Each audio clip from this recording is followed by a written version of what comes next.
Really small little nub. Nub so small, could they have made it any smaller?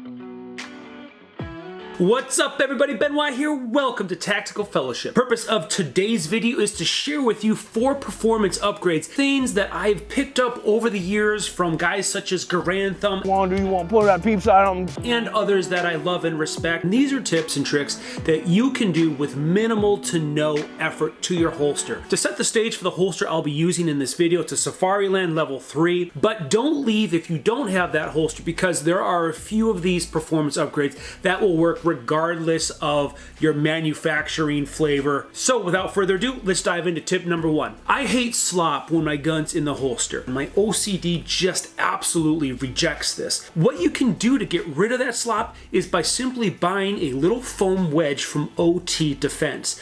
You're gonna take the adhesive peeling thing off and you're gonna plop it down into the light bearing portion of your holster right at the bottom, and basically it's going to create a compression zone. So as you insert your handgun into the holster, the flashlight bezel will push against that and kind of ease it in.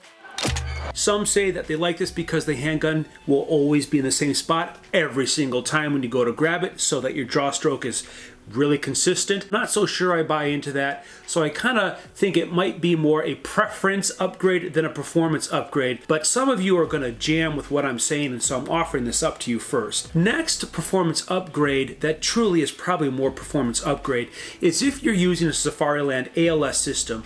You'll know, and this tip is for the Safariland ALS system, is that the nub is super small. Using the same company, OT Defense, by their nub mod. The nub mod is made out of polymer. It's for the 7 series and 6 series. They have some aluminum versions for this, but the 7 series is polymer, and it simply glues right around the pre-existing nub with supplied glue. And so you can just take it out, get some glue on there. Make sure you put a paper backing behind that so glue doesn't out and then get onto any other part of the holster and glue it. But once glued, this thing's not coming off, it's staying on. You now have an authoritative nub when you are drawing to deactivate that ALS nub. To Taco Bet, you've got a really cool looking holster like this that you are no longer using.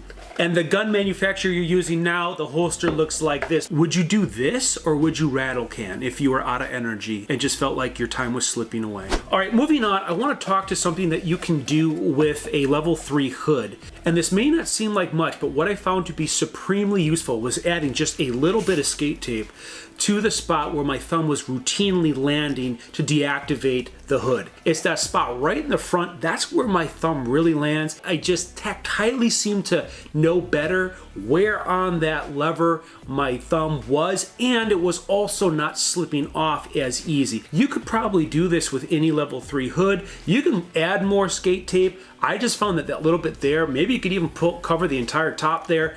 Whatever your jam is, go for it. But just that little bit right there helped me know where the bullseye was for deactivating that level 3 hood. And then the last tip I want to leave with you guys is to move away from systems that are like this, the belt mounted system where you have to slide this on, and move more towards something like this. Any sort of, this is the QLS system by Safariland. All manufacturers now have some sort of quick detach platform, and this is really the way I'd like to encourage those of you that are still using the belt mounted to go, because this really helps you have one holster and plop it anywhere you want. Where this really shined for me is I have a 1911 holster that sometimes I want to shoot my 1911, and I have a belt set up, and I don't want to undo all the stuff that I have on my belt because, I mean, look at this. I got stuff everywhere. This is not conducive for sliding something on and off a belt system. So I don't want to be doing that. And so really this allows me to simply just slide it right into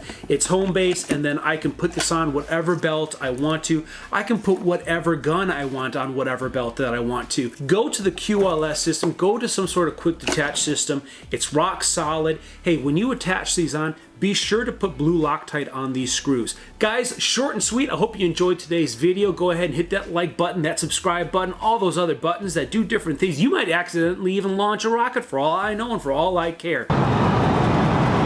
But thanks for joining me with this. May these performance upgrades be a blessing to you and help you get your gun in and out with minimal effort so that you can take care of business the way that you need to if God forbid you ever need to. Guys, as always, right fast, shoot straight. Get off the couch and into some tactical fellowship, and we'll see you next time. Don't you leave without clicking that button right above. It's going to bring you somewhere sweet.